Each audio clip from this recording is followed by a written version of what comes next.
Welcome to the deep dive. Here's something that really made me stop and think.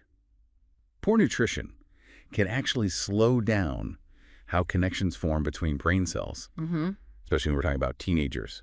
It really makes you consider what's actually fueling them day to day, doesn't it? It absolutely does. Okay. And it highlights something really critical. Today, we're diving into, not just the obvious physical growth spurts in adolescence, Right. but really digging into how the food teens eat and how much they move profoundly shapes their brains and their bodies as they develop. Exactly.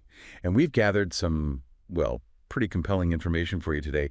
We'll be drawing on research from the American Heart Association, looking at the long-term effects of diet on the brain, Yeah, that's important. and insights from the Sleep Foundation about just how much sleep teenagers actually need. Plus, practical guidance from the CDC on preventing childhood obesity. And we're also pulling from a previous deep dive we did, focusing specifically on fueling those, rapidly growing brains. Our mission here is really to pull out the most important insights for you. We want to offer practical takeaways, things you can actually use without burying you into tons of dense data. Yeah, connect some surprising dots maybe and give you actionable ideas, things you can use yourself or, share with others to make a real difference. Okay, so let's get into it. We all see the physical changes in teenagers. They're pretty obvious. But what's happening inside their heads, neurologically, is just as dramatic, maybe even more so, right? That's such a crucial point. Adolescence isn't just about getting taller. It's this period of intense brain rewiring, you could say. Rewiring, I like that. Neural connections are forming and being pruned at an incredible rate. It's like the brain is laying down the essential infrastructure, the superhighways for all future thinking and learning. And that's exactly where nutrition comes in, isn't it? Yeah. It's not just about calories for energy. No, not at all. It's like providing the premium building materials for those highways. Precisely.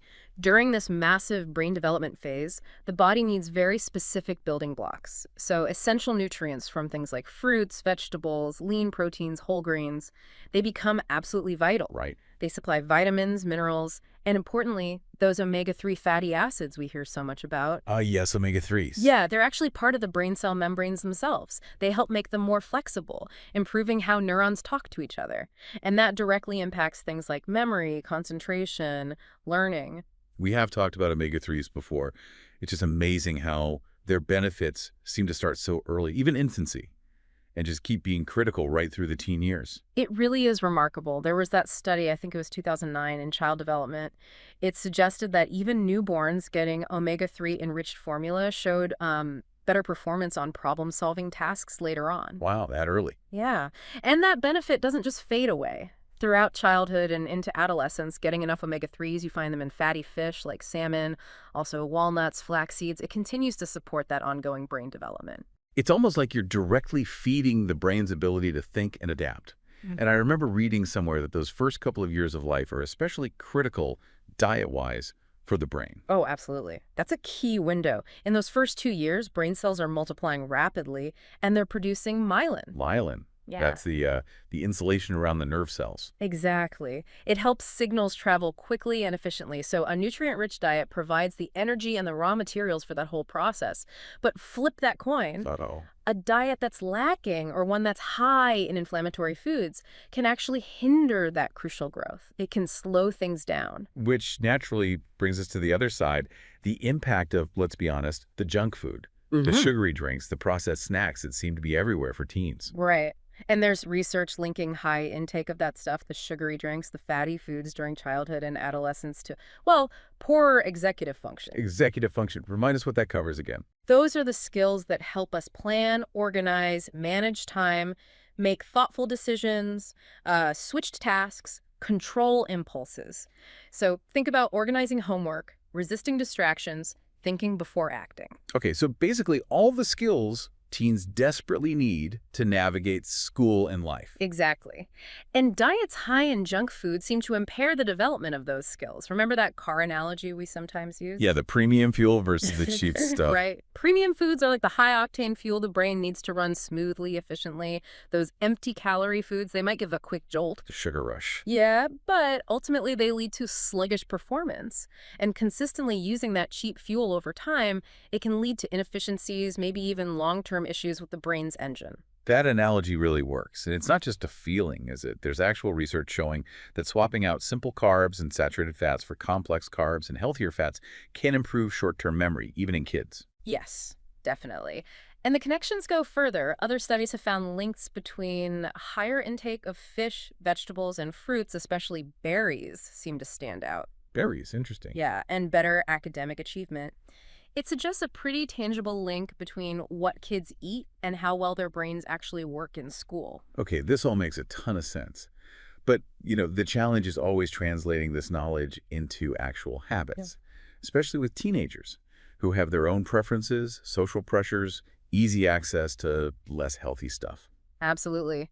And that's where family habits, the whole home environment, becomes so incredibly important. It's not just about telling teens what to eat. Lecturing them, yeah, that doesn't usually work. Right. It's about creating an environment, a culture at home that naturally supports healthier choices. There was one study highlighting that teens who regularly eat meals with their families Okay. and who are actually involved in things like planning healthy meals or helping prepare them, they tend to have better nutrition overall. And interestingly, they even report better moods. That really resonates. Food is so much more than just fuel, isn't it? It's connection, it's communication, it's learning life skills. I love the idea of getting teens actually in the kitchen. Definitely. Not just, setting the table, but maybe chopping vegetables, learning about ingredients, trying a new recipe together. Absolutely. It's a fantastic opportunity for bonding, but also practical education. And you can extend that to grocery shopping too. How so? Well, encouraging them to, say, compare nutrition labels on two different yogurts, or maybe picking out a new fruit or vegetable they haven't tried before. These seem like small things, Yeah. but they're really powerful ways to build awareness and foster those healthier habits over time. And it's not just about what food comes into the house, is it? I know the CDC talks a lot about parents modeling healthy eating themselves. Oh, modeling is huge. Kids and teens are always watching. Right. So offering a variety of fruits, vegetables, whole grains, lean proteins, low-fat dairy, and eating them yourself, that sends a powerful message. Right, walk the talk. Exactly. And it's also about consciously rethinking those sugary drinks, making water the default, maybe offering 100% juice in moderation instead of sodas or those sweetened fruit punches. That alone can make a big difference in their sugar intake. Okay, so we've covered fueling the brain with the right nutrients. Let's switch gears a bit to the other side of the coin. Physical activity. Yes, equally vital. Exercise is absolutely crucial for healthy adolescent development, and like nutrition, its benefits go way beyond just the physical. It's a real brain booster. We hear that recommendation right, about 60 minutes of activity a day for adolescents. Mhm.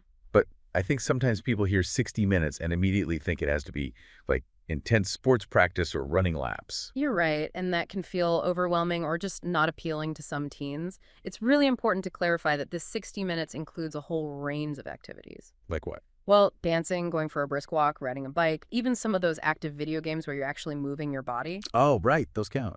They definitely can, yeah. The key is finding activities they genuinely enjoy, so it doesn't feel like a chore. It's about moving their bodies consistently. And there's a direct link between that movement and brain health, isn't there? Yeah. It's not just about muscles and lungs. Absolutely direct. Physical activity releases endorphins, those chemicals that make you feel good, improve mood. The runner's high, sort of. Sort of, yeah. But it also enhances attention span, focus, and overall cognitive function. It literally helps wake up the brain and makes it more receptive to learning and processing information. Which is so incredibly important, especially when you think about how much time teenagers spend sitting these days, school, homework, screens. Exactly. The CDC has been flagging this. Increased sedentary time is a major factor contributing to rising rates of teen obesity and, worryingly, type 2 diabetes. Wow, type 2 diabetes in teens, that's serious. It is. So finding ways to break up that sitting time and weave movement into their day is essential. It doesn't have to be a huge production. Like what kind of things? Even quick bursts count. A quick jump rope session between homework assignments, maybe stepping outside for 5 minutes of fresh air and walking around during a study break. It can really help reset the brain. I like those practical ideas. Yeah. Or, making it a family thing. Yeah. Walking the dog together, weekend bike rides, maybe even making chores more active, like gardening or washing the car. Yes. Anything that gets them moving and makes it a normal, even enjoyable part of the family routine, it helps build that culture of valuing movement. Okay, so nutrition, exercise. Yeah. We can't possibly talk about teen health without hitting the third pillar, sleep. We started with that statistic about sleep deprivation. We did, and it's arguably one of the most critical pieces. And getting enough sleep, the recommendation is generally 8 to 10 hours for teens aged 13 to 18. It's just fundamental for their overall well-being. And it's not just about not feeling tired, right? Whoa, far from it. Sleep is when so much important work happens. It's crucial for consolidating learning, forming memories, maintaining concentration the next day. And it's also when the body releases key hormones, like growth hormone, which is obviously super important during adolescence. Plus, a well-rested body has a stronger immune system. And the flip side, not getting enough sleep. The consequences sound pretty significant. They really are. Sleep deprivation directly impacts cognitive function, makes it harder to learn, harder to remember things. It clearly affects academic performance. Makes sense. It also impacts emotional regulation. Teens who are sleep deprived are more vulnerable to anxiety, depression, irritability. Yeah, I can see that. And then there are the physical health links, things like weight gain, increased risk of respiratory illnesses, and something we absolutely have to mention, the increased risk of drowsy driving accidents among teen drivers. That's incredibly sobering. And didn't the Sleep Foundation also link good sleep to preventing things like type 2 diabetes and attention problems? That's right. It helps regulate blood sugar. It helps with attention, focus, behavior. It's just a foundational pillar for physical and mental health. So why is it so hard for so many teenagers to get those 8-10 hours? It seems like a constant battle for families. It really is. There are a few factors playing into it. One is biological. During adolescence, their natural body clocks, the circadian rhythms, actually shift. Shift later, right? So they naturally want to stay up later and wake up later. Exactly. Which clashes, obviously, with early school start times for many. Then you layer on the demands of homework, extracurriculars, maybe part-time jobs. Their schedules are packed. Totally packed. And then, of course, the huge one, screens. The light from phones, tablets, computers can interfere with melatonin production, making it harder to fall asleep. Oh, the screens, that blue light issue. Yep. Plus, there's the social element, FOMO, fear of missing out, wanting to stay connected with friends online late into the night. Peer pressure, essentially. You could call it that. And we also shouldn't forget that for some teens, there might be underlying sleep disorders, like insomnia or sleep apnea, that need professional attention. Right, that's important too. I think we actually dove deeper into sleep specifically back in episode 5, didn't we? We did, yes. So listeners wanting more detail specifically on sleep, I might want to check that one out. Okay, so we've covered a lot: nutrition, exercise, sleep. Let's try to bring it all together. What are some really practical, actionable tips for families listening who want to support their teenagers' brain and body health? Okay, boiling it down. First, involve them. Like we said, get teenagers involved in cooking, planning meals, grocery shopping. It builds skills and ownership. Right, makes them part of the solution. Exactly. Second, be mindful of those sugary snacks and drinks. Try simple swaps: fruit instead of candy, flavored water or plain water instead of soda, maybe a smoothie with yogurt and fruit. Okay. Small changes add up. Okay, swaps. Good idea. Third, make fitness a family thing if possible. Make it fun. It doesn't have to be intense. Family walks, bike rides, maybe trying a yoga video together at home, even just putting on music and dancing around. Making it enjoyable, not a punishment. Precisely. Fourth, try to limit fast food, but also be realistic. Work with your teen to find healthier options when eating out, or if they have specific dietary needs or strong preferences. It's about balance, not perfection. Balance, okay. What else? Hydration. Often overlooked, but so important for energy and focus. Encourage them to keep a water bottle handy throughout the day. Simple, but effective. And finally, circle back to modeling. Practice these healthy habits yourself and involve teens in decisions about their own health. Give them some agency. That makes sense. Empowering them. I remember you mentioning an anecdote before about a family starting yoga. Oh yeah, the family that started doing short yoga sessions together after dinner a few nights a week. They found it not only helped everyone sleep better, but it became this nice little ritual for connection too. Okay, that's great. It shows how these small, consistent changes aren't just about physical health points. They impact mood, connection, sleep. The whole picture. Exactly. They create these positive ripple effects. These aren't just quick fixes for today. They are genuine investments in building a foundation for a healthier, more resilient, and more capable young adult. Okay, so let's quickly recap those key takeaways for everyone listening. Number 1, focus on whole foods. Think lean proteins, whole grains, lots of colorful fruits and vegetables. Number 2, Cut back on the sugary stuff, especially drinks. Make water the main beverage. Got it. Number 3, make healthy habits a family routine where possible, cooking together, being active together. Yep. Number 4, aim for some kind of enjoyable movement every day. That 60-minute goal, but remember it includes lots of different things. Right. And number 5, prioritize sleep. Aim for that crucial 8 to 10 hours for teenagers each night. And then maybe in number 6, remember that small steps count. Choosing the apple over the chips, taking the stairs, getting 15 extra minutes of sleep, acknowledge those wins. They add up, boosting mood and focus just as much as physical health. That's a great addition. Celebrate the small wins. Okay, so as we wrap up, here's a final thought for you to take away and maybe mull over. Consider just one small change, one tiny adjustment you could make, either in your own routine or your family's, related to maybe diet, exercise, or sleep. What's one premium fuel choice you could make today? Or one way to sneak in a little extra movement?